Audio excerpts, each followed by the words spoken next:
But for now, let's cut across to Menaka, who is interviewing Tulsi Tanti of Suzlon at Davos. In the past, while we speak of wind energy, which is what you focus on, I also want to bring into the mix solar energy. Correct. We've seen some very aggressive bidding take place on the solar energy side. Tariffs at 4.33, 4 rupees 30 paise.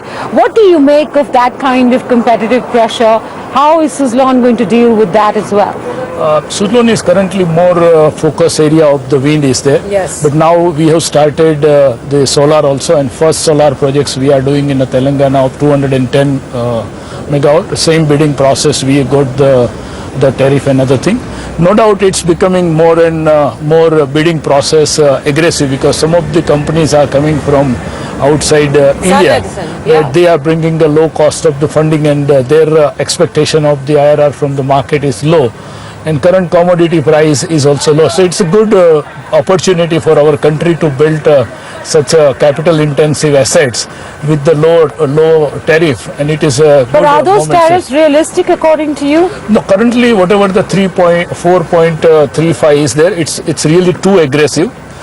Tariff is there, but gradually it may become the reality. But moreover, the 5 rupees level is the most viable projects to go in a bigger investment, in a bigger scale and other thing, because we are targeting country is 100 gigawatt installation by 2022 Yes, in a that's solar, Mr. and Prime 60 Minister Modi's, gigawatt yes. is in wind.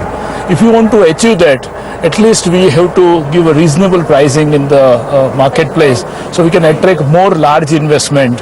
Otherwise, small investment may come and we get the better pricing, but it will not give the big volume. And the downside risk also may be some product and quality risk on that. Okay. Because once we go in that aggressiveness, then somewhere But how are you at 5 going to compete with the 4.3 guys? No, it's not a problem is there, because wind is cheaper than solar. So that is not a constraint is there, because the solar plant load factor is 18 to 20% in the grid, where the wind is producing 35%. So energy production is per megawatt basis is almost the double in the wind is there. Versus solar. And capex investment is more or the same is there. So it's not a problem to compete solar.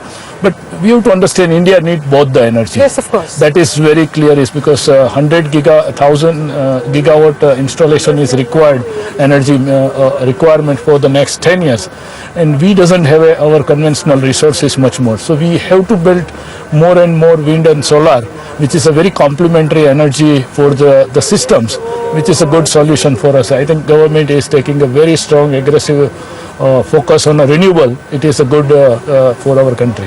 What is the order book looking like, both for wind and for your nascent entry into solar?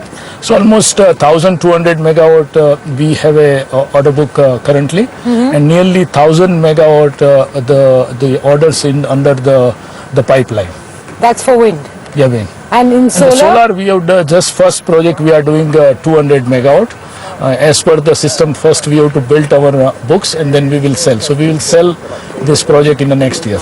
Okay, in solar, are you looking at any kind of partnerships, joint ventures? I want to use the word acquisition, but I know the last few years have been difficult, so I'm not going to use that word, unless you do have an inorganic strategy and you'd like to talk to us about in a it. solar, what is main our strategy is there is no single company in India who is providing end-to-end solutions for the solar. So there is not a single company in the country. We are a successful company for the wind in the last 20 years.